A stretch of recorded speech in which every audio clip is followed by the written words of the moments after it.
Facebook is trying to delete me. Big tech is trying to delete us, our movement. We must stop them.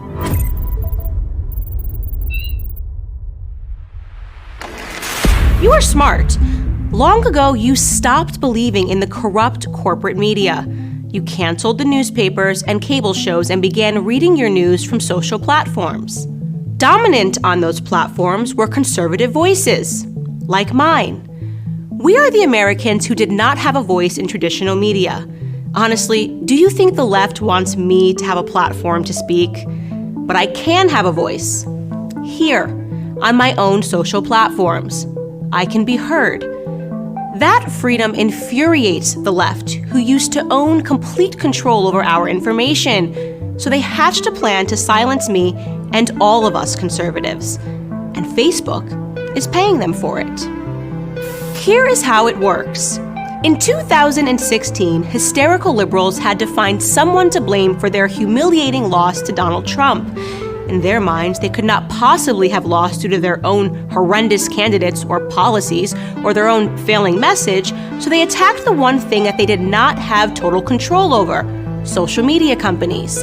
They applied extreme pressure to silence or censor fake news, which was just a fancy way of saying news that they don't like.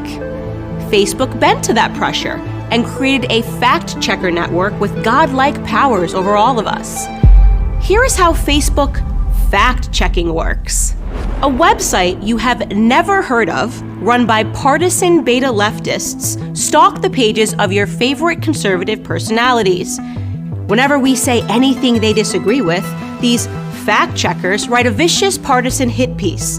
Then they harass us and our audience by slapping hazardous warning labels on what we have posted. Many times, those labels say missing context or disputed. Yes, thanks, Facebook. Every political argument in America is disputed. Every argument is indeed missing some context. But the insanity continues. These hack checkers, as I like to call them, would be just an annoyance, but Facebook gives them the ability to destroy the reach of our content, so we cannot communicate with you. They demonetize our pages so we can't make a living producing content for our audiences. And here is the breathtaking part. Most of these fact checks are pure partisan bile. They are false, fake, untrue. But there is no recourse for your favorite conservative creators. We are held at gunpoint by these partisan hacks, and Facebook is giving them the gun. This is why I am suing the Facebook fact checkers. I'm suing them on behalf of you, your favorite creators and news sites, on behalf of our freedom of speech and thought. So who are these hack checkers? Well, I'm suing a site called Lead Stories. Lead Stories is run by a former CNN employee of 26 years who makes a living cannibalizing and slandering conservative content and creators.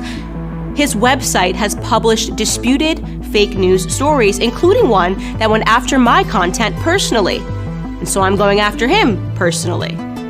Here is an important question. Who funds Lead Stories? According to their own masthead, Lead Stories is funded by Facebook and Google, along with ByteDance. And what is ByteDance?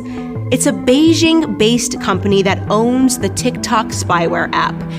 Our own Justice Department says the company is a national security threat and compromised by the Communist Party of China.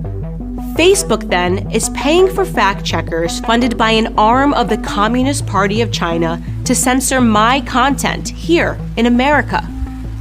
The Communist Party of China has more say over my content than the First Amendment. This is insanity. It's un-American. It's dangerous. And it needs to stop. This is why I am fighting. Our freedoms are at stake. Our movement is at stake. We know these battles are taking place all over the world. Do you wish to support me in my efforts against these hack checkers? Well, the easiest thing you can do right now is share this video. If you wish to donate in support, you can head to www.factcheckzuck.com. We will fight, and we will win.